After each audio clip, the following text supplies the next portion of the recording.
Pamoja na mama yetu ambao wametukaribisha kwa boma na wabunge wenzangu na wananchi, jambo. Mimi sina mengi kwa sababu mengi yamesemwa na najua watu wamechoka. Sina kweli. Mimi nikushukuru mama kuanzia kwa PA wako Collins, alikuwa msaada kwetu. Ile request zote huwa na comply huko na PA wa nguvu. Kitu ya maana madam. Ukikuwa governor, empower your PA. Yetu tunashida tunaondoa hapa. Chief of staff wanalia shida. Mawaziri wanalia shida.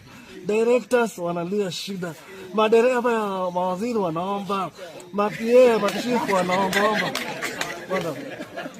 Rafiki yangu wako hapa Munabi, amekuwa kwa serikali fulani sitaja.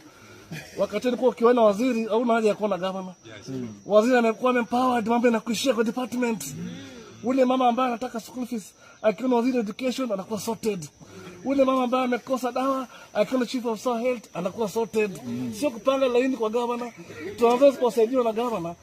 Wewe kwisha. Chief of staff shida. Waziri shida. Director analia. Madereva wanalia. Kanjo anapanga laini kuomba. Empower staff. Alo, tuko kidogo na point. Empower staff. Kuanzia kwa PA wako awe na gari lake. Akiwa live aendeshe gari lake. Sio gari yako tu. Soja wako awe na boma yake. Akiwa live anachunga boma yake. Maid yako awe na kwake. Na kadhalika. Wale machief, maofisa, manini waache kula mahindi kwa suta kitaseka. Okay? Maisha kifahari. Please. If you empower your people, ndio pia watakwenda kuempower wananchi.